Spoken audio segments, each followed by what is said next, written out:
तो भारत की criminal justice system में एक बहुत ही बड़ा एक ऐतिहासिक बदलाव आया है। सोचिए 150 साल से भी ज्यादा पुराना वो अंग्रेजों के जमाने का कानून अब वो इतिहास बन गया है और उसकी जगह ली है एक बिल्कुल नए कानून ने। तो चलिए समझते हैं कि ये बदलाव हम सबके लिए क्या मायने रखता है। जरा सोचकर देखिए, 150 से भी ज्यादा सालों तक भारत का जो पूरा क्रिमिनल लॉ था वो इंडियन पीनल कोड पर चलता था। ये कोड 1860 में बना था, यानी ब्रिटिश राज के वक्त, और ये उस औपनिवेशिक दौर की एक बहुत बड़ी निशानी था। देखिए, पुराने आईपीसी के साथ सबसे बड़ी दिक्कत थी उसकी सोच। उसे बनाया ही गया था सजा देने के लिए, मतलब पनिशमेंट पर उसका पूरा जोर था, ना कि जस्टिस यानी न्याय दिलाने पर। और बस यही सोच इस ऐतिहासिक बदलाव की सबसे बड़ी वजह बनी। असल में आईपीसी की नींव ही रखी गई थी औपनिवेशिक शासन को मजबूत करने के लिए। उसका मकसद था जनता पर कंट्रोल रखना, और इसी वजह से उसका पूरा का पूरा फोकस सजा देने पर ही था। और अब आया है भारतीय न्याय संहिता यानी बीएनएस। ये सिर्फ नाम का बदलाव नहीं है, बल्कि ये हमारी कानूनी सोच में एक बहुत बड़ा बदलाव है। ये उस औपनिवेशिक मानसिकता को पीछे छोड़कर एक भारतीय नजरिए को सामने लाता है। अच्छा, अगर सिर्फ नंबर्स को देखें तो पहली नज़र में लगेगा कि आईपीसी की जो 511 धाराएं थीं, उन्हें घटाकर बीएनएस में 358 कर दिया गया है। मतलब कानून को थोड़ा आसान बनाया गया है। लेकिन असली बदलाव, जो सबसे बड़ा बदलाव है, वो इसकी आत्मा में है, इसकी सोच में है।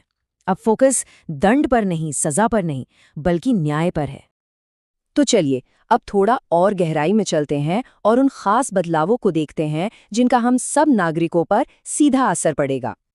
एक बहुत ही बड़ा बदलाव ये है कि अब संगठित अपराध और आतंकवाद जैसे जो गंभीर अपराध हैं, उन्हें सीधा बीएनएस के दायरे में ले आया गया है।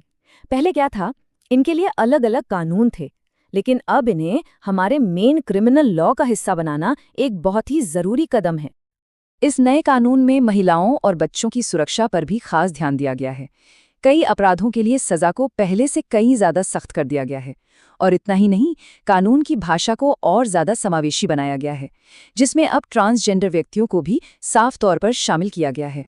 बीएनएस ने आईपीसी के कई पुराने और विवादित कानूनों को हटा भी दिया है। इसमें सबसे ज्यादा चर्चा में रहने वाला राजद्रोह का कानून है, जिसे औपनिवेशिक काल की निशानी माना जाता था और जिस पर हमेशा बहस चलती रहती थी। अब उसे पूरी तरह खत्म कर दिया गया है। बीएनएस सिर्फ नए अपराधों को जोड़ने या पुराने को हटाने तक ही नहीं रुका है। ये सजा को देखने का और उसे लागू करने के तरीके में भी एक बड़ा बदलाव लेकर आया है। बीएनएस एक बिल्कुल नई तरह की सजा लेकर आया है, सामुदायिक सेवा यानी कम्युनिटी सर्विस। ये भारतीय कानून के लिए एक बहुत ही नई सोच है।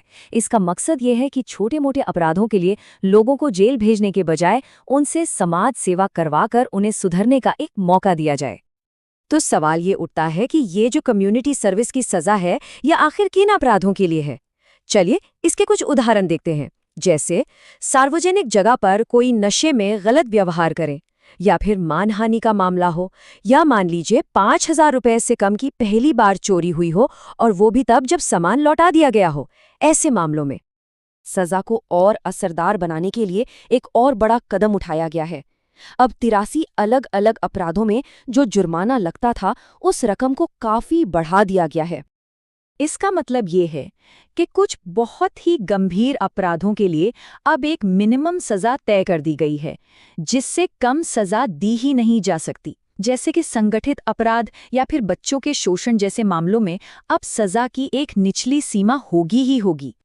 तो इन सारे बदलावों का एक आम नागरिक के लिए आखिर मतलब क्या है? ये कानूनी बदलाव असल में इतना जरूरी क्यों है? बीएनएस गाइड की भूमिका में लिखी ये बात इस पूरे बदलाव की आत्मा को दिखाती है कि लक्ष्य सिर्फ दंड देना नहीं, बल्कि न्याय करना है। और यही इस नए कानून की सबसे बड़ी वैचारिक पहचान है। तो कुल मिलाकर भारतीय न्याय संहिता सिर्फ कानूनों की एक नई किताब नहीं है। ये इस बात का प्रतीक है कि एक आधुनिक भारत न्याय, सुधार और अपने सबसे कमजोर नागरिकों की सुरक्षा को कितनी ज्यादा प्राथमिकता देता है। और ये सब हमें एक बहुत ही बड़े सवाल पर लाके छोड़ देता है। कानून तो कागज पर बदल गया है, पर क्या असल में न्याय देने का तरीका भी बदलेगा? इस नए कानून को जमीन पर उतारने की जो असली चुनौती है वो तो अब शुरू होती है, और इसका नतीजा वो तो हमें आने वाला वक्त ही बताएगा।